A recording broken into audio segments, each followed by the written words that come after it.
Salam sejahtera untuk kita semua. Pada hari ini kita bertemu lagi pada mata kuliah Knowledge Management. Pada pertemuan kali ini kita akan mencoba membahas tentang Knowledge Management dan kaitannya dengan MSDM. Ya, MSDM itu apa? MSDM itu adalah eh, manajemen sumber daya manusia. Ya. Jadi sumber daya manusia itu sangat erat kaitannya dengan knowledge management. Karena kalau kalian ingat bahwa di dalam knowledge management itu ada apa komponennya, ya. Salah satunya adalah manusia. Nah, itu adalah manusia itu merupakan bagian di dalam manajemen sumber daya manusia, ya, di MSDM. Oke. MSDM ini cukup banyak dipelajari ya di kampus-kampus, bahkan ada juga program studi sendiri, ya. Di UNER itu kalau tidak salah ada S2 tentang manajemen sumber daya manusia. Nah, ini bisa juga kalian nanti misal pengen lanjut S2, kalian bisa lanjut ke sana. Oke, kenapa kok MSDM itu penting untuk kita tekankan pada knowledge management? Karena kalau kita melihat perkembangan yang sekarang ini terjadi, ya, baik teknologi maupun lingkungan di dalam sebuah bisnis itu terjadi perubahan yang sangat cepat. Bahkan perubahan itu terkadang kita belum bisa mengikuti, ya. Kita semisal kita itu kan sedang dalam proses menyiapkan era industri 4.0, ya kan? Sedang menyiapkan industri 4.0. Tetapi ketika kita sedang menyiapkan di luar sana, gitu kan, di luar negeri itu sudah masuk dalam era 5.0, gitu kan, 5.0. Jadi ada gapnya, ya, karena perkembangan teknologi ini tidak bisa kita prediksi kapan akan berhenti, kapan akan melambat, gitu kan. Maka yang paling penting adalah bagaimana menyiapkan sumber daya manusia ini agar bisa mengikuti perkembangan teknologi, gitu kan. Kemudian perkembangan budaya, kemudian perkembangan lingkungan dalam sebuah core bisnis, gitu kan. Dulu perpustakaan nggak akan ada orang berpikir bahwa perpus itu tempatnya orang santai, tempatnya orang ngegame, tempatnya orang fitness, gitu kan, tempatnya orang nonton. Dulu itu adalah pandangan yang sangat bertentangan, gitu kan, bahkan dilarang, ya. Seakan-akan orang kalau makan minum di dalam perpus itu adalah orang yang telah berbuat hina, gitu kan, telah berbuat kotor dan berdosa. Nah, itu dulu, tapi perkembangan yang sekarang tidaklah seperti itu, ya. Mau makan minum boleh, mau tiduran di perpus boleh, mau sambil nonton film boleh, mau diskusi teriak-teriak silahkan, gitu kan. Mau sambil fitnessan baca buku boleh, gitu kan. Mau ngegame di dalam perpustakaan ada itu, di UB itu ada ruang khusus untuk mereka yang pengen ngegame, ya, sudut game corner kalau nggak salah namanya. Nah, itu kan perkembangan yang ini harus bisa disiasati, dicermati oleh eh, pemegang sebuah organisasi, entah itu organisasi di bidang apapun, ya, di bidang pendidikan itu kan, kemudian bidang yang bergerak di bidang modal, gitu kan, dan sebagainya. Coba kita bayangkan apabila, gitu kan, sebuah organisasi, ya, itu memiliki sebuah teknologi yang canggih, ya, tapi tidak disertai dengan sumber daya manusia yang kompeten, ya. Coba bayangkan, pasti fatal, ya. Coba gini nih, kemarin itu kan sedang ada yang viral, ya, ada yang viral di mana itu, di Timur Tengah, saya lupa negaranya, itu sedang ada mall baru dibuka, ya. Ada pembukaan mall dan kemudian di video itu dijelaskan diperlihatkan ada orang-orang yang belajar pertama kali naik eskavator apa itu ya? Ya, tangga berjalan itu. Nah, itu kan banyak yang jatuh ketika naik itu. Nah, itu merupakan bagian dari pentingnya sumber daya manusia yang dapat mengikuti sebuah teknologi. Maka jangan heran apabila kita itu kalau tidak mau berusaha, mau belajar gitu kan, mau mencoba melatih skill dan kemampuan kita, itu kita bisa saja tertinggal. Ya. Bisa saja tertinggal. Ya. Dengan kata lain, pimpinan di dalam sebuah perusahaan, sebuah organisasi itu penting untuk memikirkan masa sekarang dan masa depan. Gitu. Masa sekarang itu butuhnya apa? Kita persiapkan untuk kepentingan masa depan. Gitu kan. Ya, dan masa depan itu pasti kita bisa tahu. Karena apa? The histories repeat itself. Ya. Jadi sejarah itu pasti akan berulang.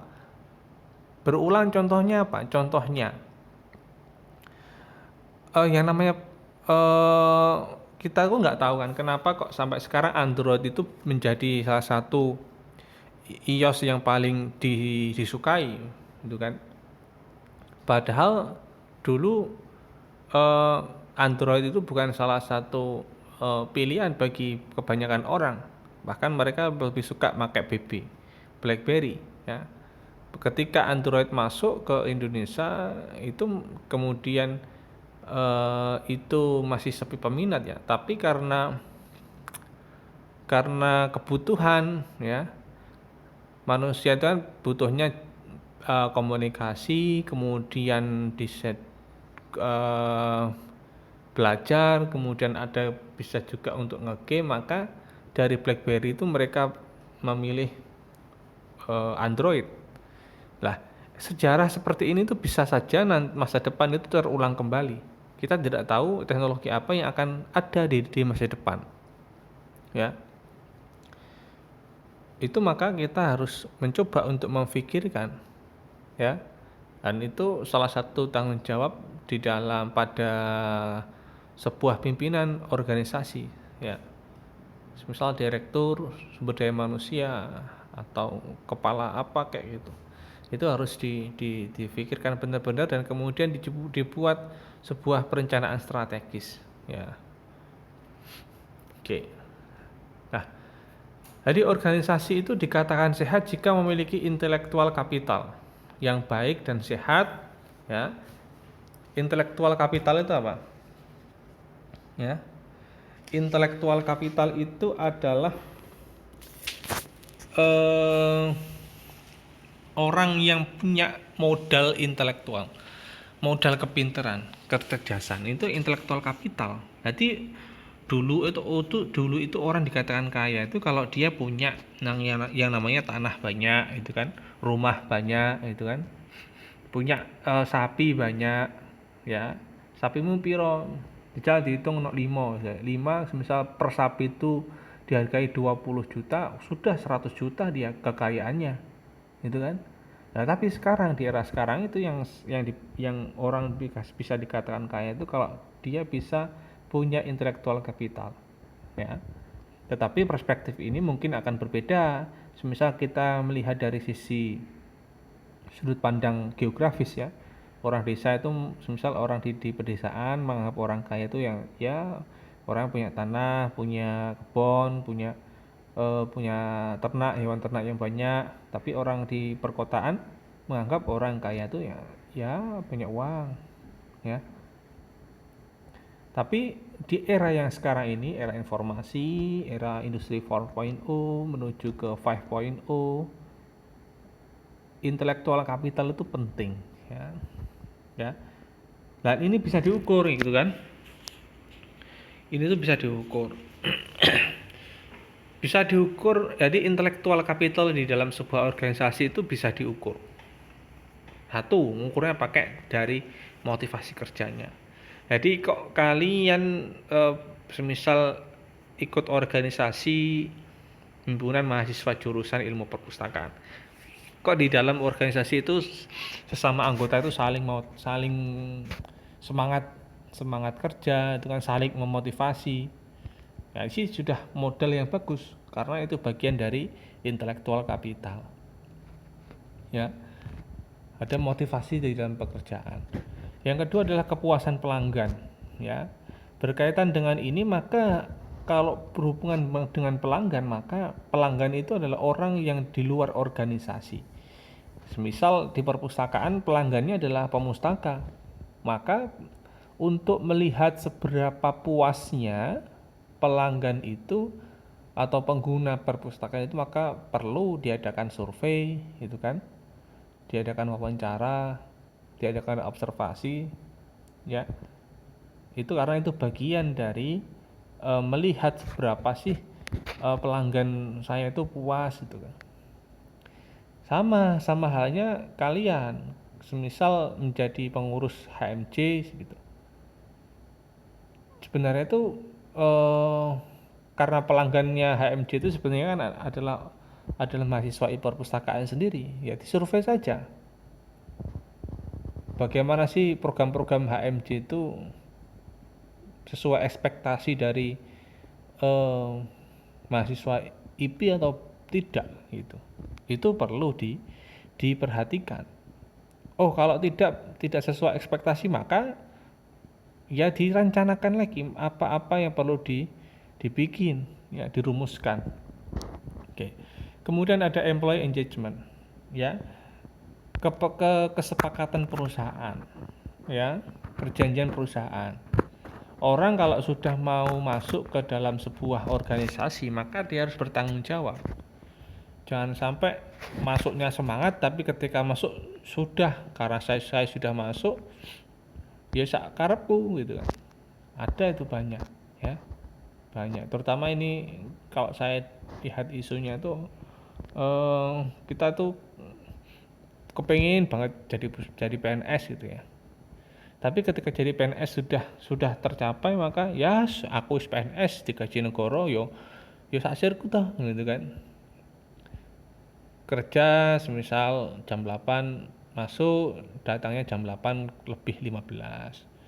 Pulang sebenarnya jam 4, pulangnya jam 3. Walaupun negara nggak tahu, ya, itu adalah bagian yang merusak dari employee engagement.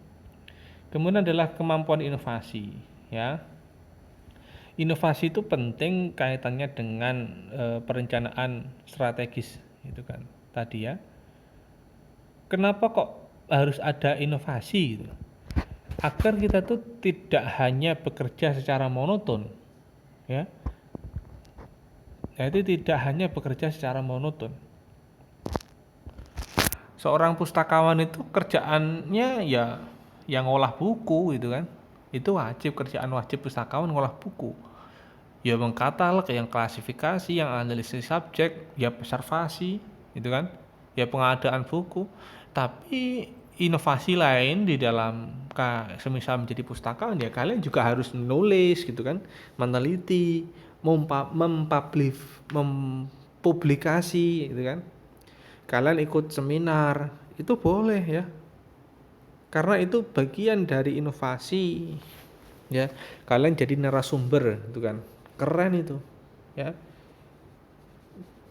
Saya punya teman saya ini masih mahasiswa semester, kalau nggak salah sih semester berapa ya, 5, ya. Dia kuliah itu dapat beasiswa santri berprestasi, ya. Kemudian ketika dia di semester 5 ini, dia kebetulan menjadi ketua organisasi itu, jadi ketua se-Indonesia. Jadi ikatan santri beasiswa, itulah pokok ikatan yang dapat beasiswa PBSP.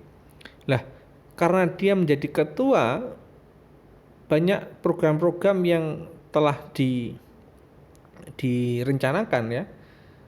Maka kemarin gitu kan, kalau nggak salah sih minggu lalu dia tuh sempat dapat undangan oleh Menteri Agama ya, karena Menteri Agama tuh melihat, loh ini kok ada santri yang bikin acara-acara seperti ini, siapa sih sebenarnya santri ini itu kan.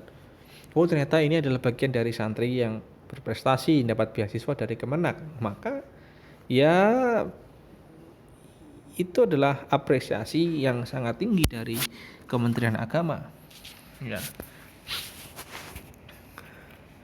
Nah, itu adalah salah satu kisah ya, bagaimana inovasi itu sebenarnya akan mendapatkan sebuah tempat tersendiri di dalam masyarakat.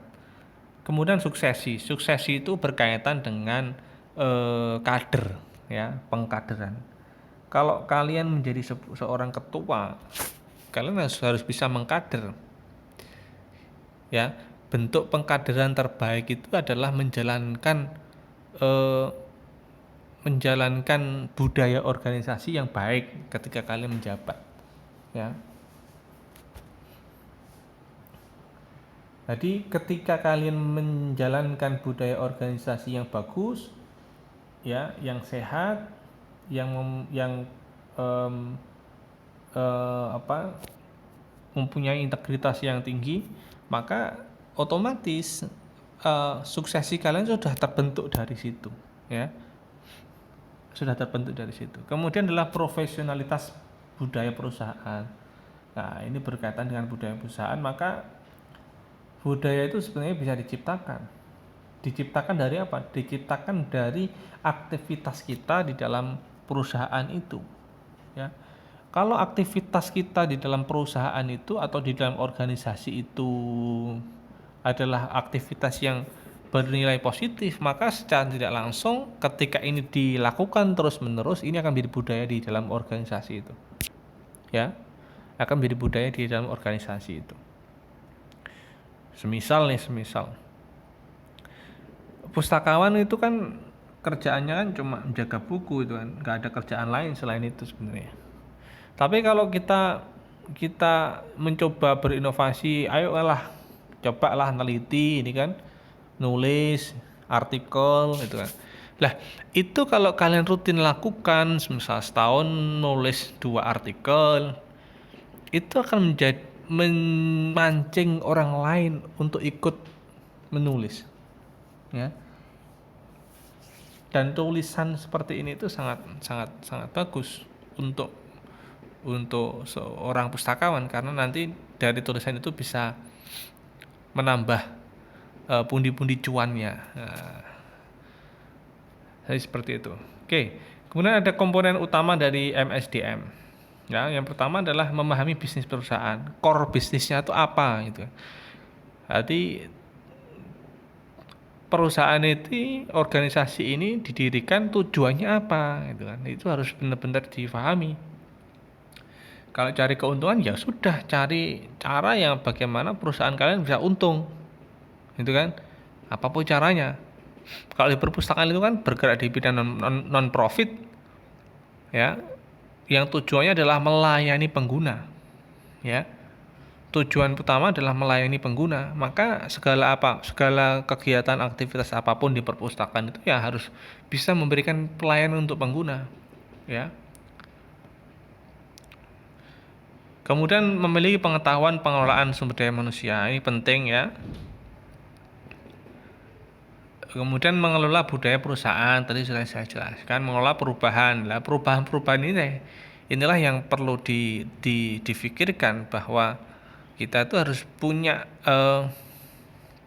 planning dan strategi. Nah tadi ya, bagaimana yang situasi sekarang ini, kemudian apa saja yang akan terjadi di masa depan, itu kita harus bisa memprediksi ya. Memprediksi itu apakah menyalahi koridor, Pak? Kan kita meraba-raba, kita kan menerawang loh. Dalam arti ini tuh kita tidak sedang mencoba untuk menjadi Tuhan. Tidak, kita akan mencoba untuk melakukan prediksi yang ini sifatnya adalah demi kebaikan gitulah. Demi kebaikan. Kemudian kredibilitas pribadi, ya. Kredibilitas pribadi itu apa? Ya apa ya istilahnya? Value kita lah, ya. Kita itu kalau semisal kalian tanyakan ke teman kalian gitu, coba deskripsikan saya ini di mata kalian tuh seperti apa toh gitu. Oh, kamu itu orang yang baik, orang yang telaten, orang yang suka menolong, ya, rajin menabung dan suka mengaji. Nah, itulah kalian, itu integritas kalian, itu value kalian. Terus apakah itu penting? Nah, itu penting itu. Penting. Ya, di dalam organisasi itu membutuhkan orang-orang yang punya integritas yang tinggi. Ya. Oke. Kita masuk ke pemetaan karyawan, ya. Ini adalah pemetaan karyawan yang dikelompokkan menjadi beberapa tipe karyawan. Ada yang namanya karyawan potensial, ada yang karyawan superior, kontributor, dan karyawan unggul. Ya, kemudian ada karyawan TB, ya, istilahnya TB. Oke, karyawan unggul itu apa sih, gitu kan? Karyawan yang kinerja, ya, punya kinerja yang bagus dan punya potensi yang sangat tinggi, ya. Jadi dari sisi kinerjanya dia sudah unggul, ya, kinerja, gitu kan, sudah bagus, dan dia tuh punya potensi untuk memimpin perusahaan ini, memimpin organisasi ini. Nah, itu karyawan yang unggul, ya. Dari ilmu dapat, dari kinerjanya dapat, sudah. Itu adalah kader yang utama lah, kader kelas A, ya, grade A. Nah. Kemudian ada yang namanya kelompok superior, ya. Superior itu adalah karyawan yang berkinerja dan potensi tinggi namun belum berkinerja secara optimal. Nah, jadi superior itu dia sudah punya potensinya sudah bagus, itu kan. Tapi dari sisi kinerja dia belum optimal. Ya, ada potensi tapi belum optimal. Ya, itu superior. Kemudian ada kelompok kontributor, ya. Kelompok ini memiliki kinerja yang cukup baik, namun potensi mereka untuk dikembangkan terbatas, ya. Sehingga mereka dapat dikatakan sebagai karyawan masa kini, ya, kontributor. Ya, sebenarnya bagus kinerjanya, cuma dari sisi background pendidikannya, dari sisi karakter dia tuh ya potensinya sudah mentok, jadi tidak bisa ditingkatkan lagi. Tapi kinerjanya bagus gitu. Itu kontributor. Kemudian ada kelompok potensial, ya. Kelompok ini mempunyai potensi tinggi tapi tidak berprestasi baik, ya. Ya, potensinya ada bagus tapi kinerjanya tidak ya biasa aja lah. Gitu. Biasa aja. Makanya disebut potensial. Kinerjanya rendah tapi punya potensi bagus, ya. Lah ini yang kadang kita bingung, ini orang ini potensinya apik loh sebenarnya, tapi kok kerja iki males-malesan. Lah maka salah satu caranya orang-orang yang seperti ini perlu dimelakukan motivasi. Perlu agak diberikan punishment dan reward gitu kan. Maka biar mereka ini bisa berkinerja lebih bagus lagi. Kemudian ada namanya karyawan TB. Karyawan ini tidak berprestasi dan dan memiliki potensi yang rendah. Potensi niki jelek gitu kan, terus kinerjanya juga jelek. Ya sudah, ini menjadi beban sebenarnya. Ya, ini yang menjadi beban. Dari kecerdasan biasa-biasa aja, terus dari kinerja wis males-malesan, ya wis ngalaman. Nah, orang-orang yang seperti ini itu sebenarnya malah merugikan perusahaan, dan pantas apabila orang-orang yang TB ini kan ini dipecat tuh pantas saja, karena dia menjadi beban sebuah organisasi. Oke, jadi materi kita hari ini cukup sekian. Kurang lebihnya saya mohon maaf. Saya akhiri. Assalamualaikum warahmatullahi wabarakatuh.